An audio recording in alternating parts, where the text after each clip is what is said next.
Hello everyone and welcome to Moonride, where we are channeling Man in the Moon. Today I am going to see what's up next for our government, just what we should be aware of. I'm getting a real Trump feeling right now, not necessarily a good feeling. Alright, let's see what happens. Okay.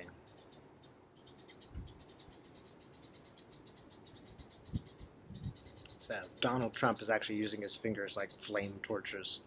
Right? He's saying, flame this direction and flame that direction and flame that direction. It's very inconsistent and sort of pathetic. It doesn't, burning things down right now isn't doing anybody any good, and he's just attacking.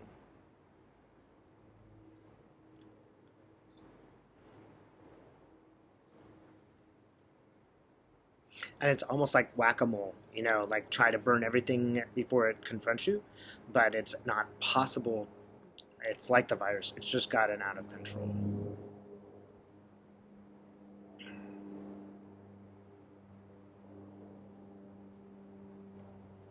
So Spirit, what can we know about Trump? What's next?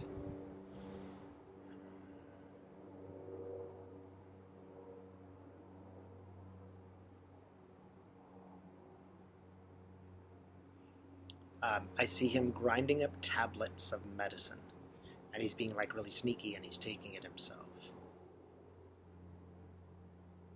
So I don't know if Trump is medicating somehow, but it's secret. It's sneaky. He doesn't want people to know. But I see him like this. He's like got a face on him, like he got caught.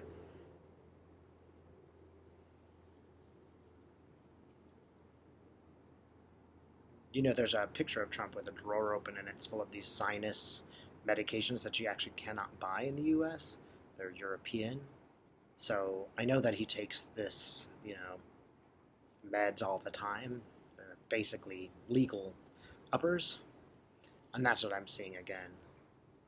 I'm just seeing him getting caught or...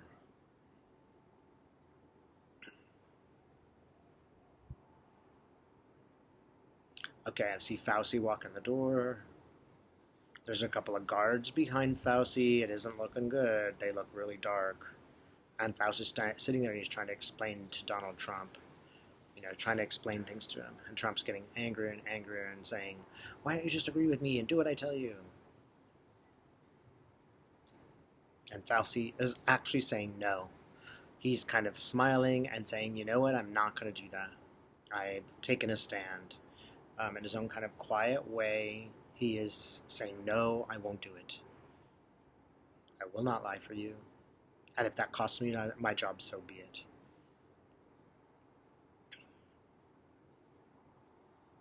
Okay, I'm saying, seeing Fauci before the Senate, I know that he's scheduled to speak to them. The Senate is looking really somber.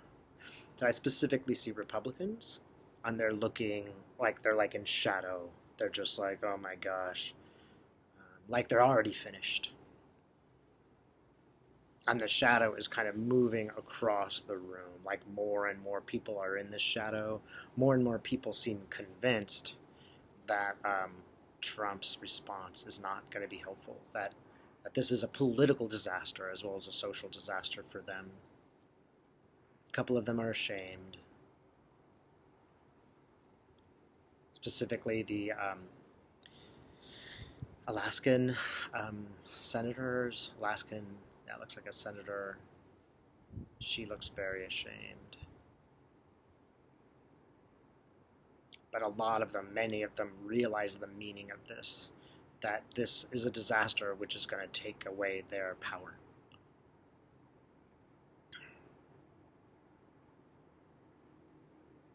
And in a way, they're actually asking really decent questions. They're not asking just political questions. They're asking real questions to see if they can kind of, take the situation away from Trump and exert some influence and power. So they're actually not attacking. They're really asking.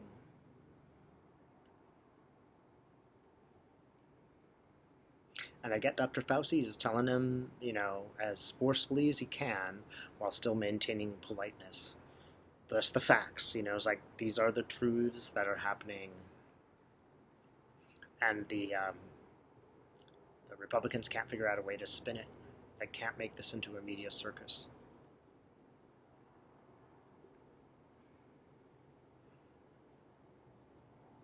Some of them are seriously thinking of removing Trump before the election.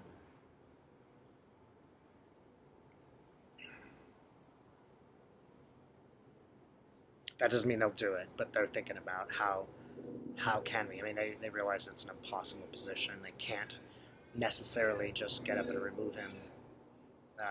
They are having regrets about leaving him in office in the first place.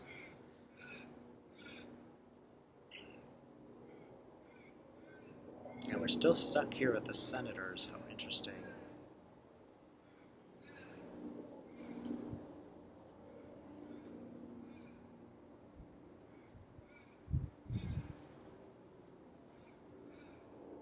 I see a sharp drop in the Senate like an elevator.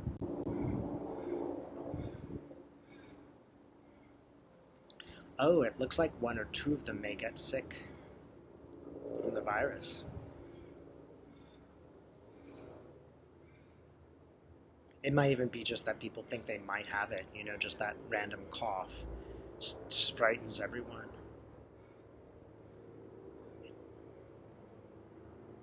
Imagine like being that one person in the train who coughs and everybody's staring at you. That's what it's like for some of these Republican senators.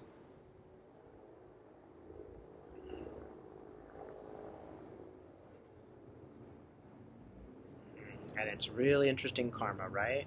Now they have to go to work in a dangerous place, just like they're asking American people to go work in a dangerous place.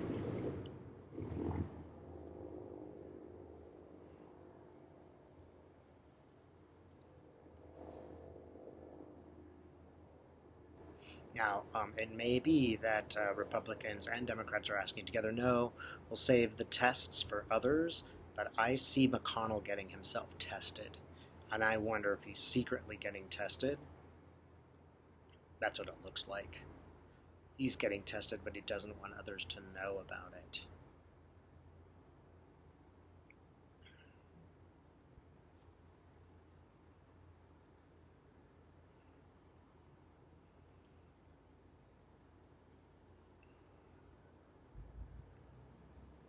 And it's like, now I see Fauci's face with a mask, then it comes off, then it goes back on, then it comes off. And ultimately it stays on. And ultimately he is saying, this is the where it needs to be. It needs to be on your face.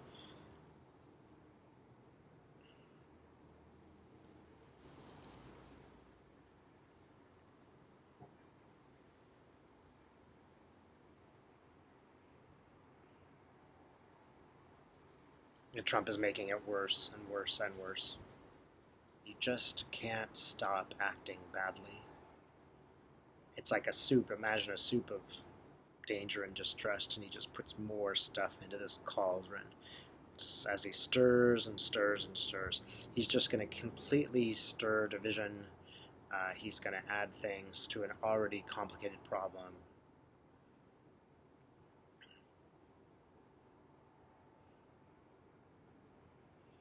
They're just considering the Bright, who's the fellow who's a whistleblower.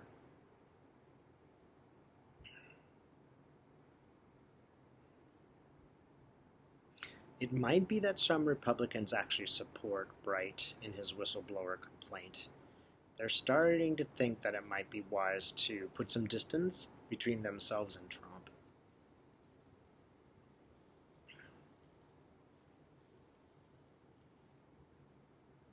Yeah, it might be that some of Trump's, most, fervent senators are now the ones who are first in undercutting the president.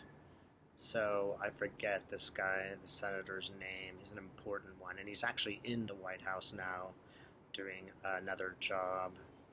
It might be Mark Meadows. I can't tell for sure. I think it's Mark Meadows. His name comes to mind in any case. Who's there? And he's a big rah-rah Trump guy. But the minute these things turn the other direction, he'll be done, and he'll be undermining Trump from the inside.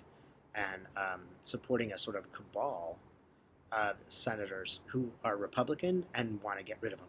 So they won't openly say this, but secretly they will be doing actions that create distance between themselves and so they can disavow it.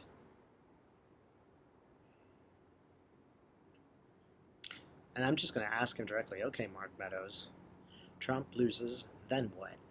What do we do with Trump?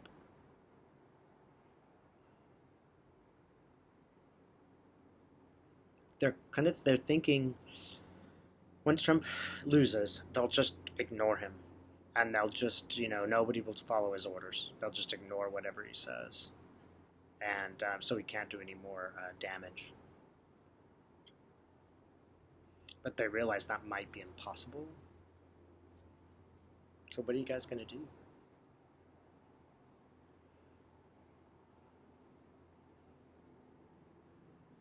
They're trying all methods of persuasion. They're going to say, look, we'll try to keep you out of jail if you just shut up. We'll try to do this. We'll help you in this way if you just do this. But Trump doesn't trust anyone, so he's not going to be persuaded by any of their promises. And by November, after the election, he'll have nothing more to lose.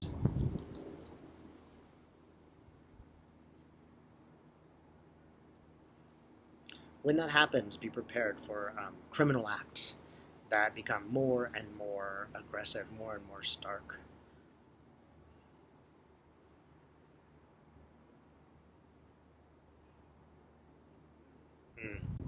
More and more, he'll push it to get the Congress to do something, because it's kind of like his revenge, right? Once Congress removes him, then he'll be the victim, and people can get angry at Congress, right? So he'll just provoke them and try to get them to remove him. Try to make it so they have no choice but to remove him.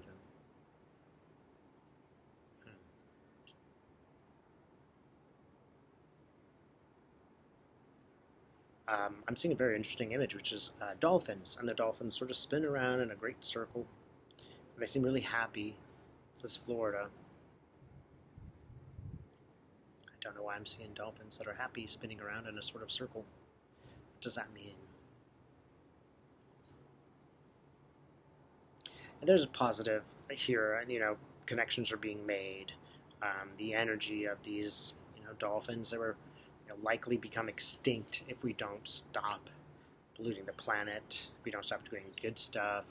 These dolphins are very intelligent, and they're very happy, I think, that we're finally realizing the truth. But they're also taking me to an oil tanker. And it's funny because it's like this, it's like a platform, but there's this funny ship next to it that doesn't look modern. It looks very old. And the platform, the oil platform, is sort of crushing the ship, the way that it moves, and it's drifting like the current is shifted.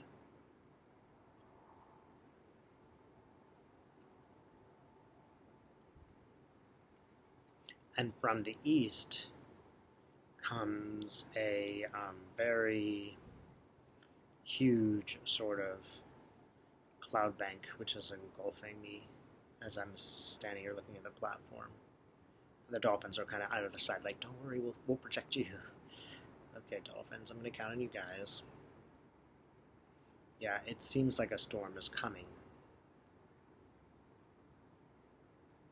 Lightning.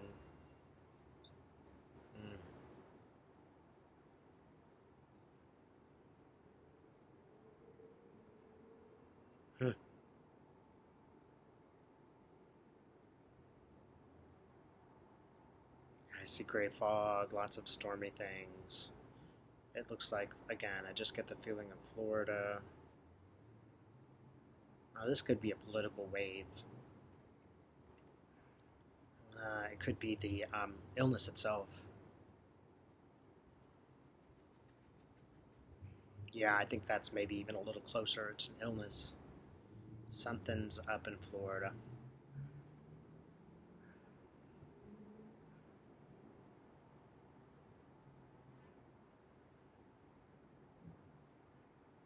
yeah, be prepared for a wave of illness in Florida. It might that might be the first kind of next wave implosion that takes place. And again, I keep getting fog from the east, so it might be other weather concerns. The dolphins are just there to show me that it's still a circle. It'll all come back around after we get through this crisis. We will be fine. It was just there to teach us something, teach us a hard lesson. All right. Thanks for watching.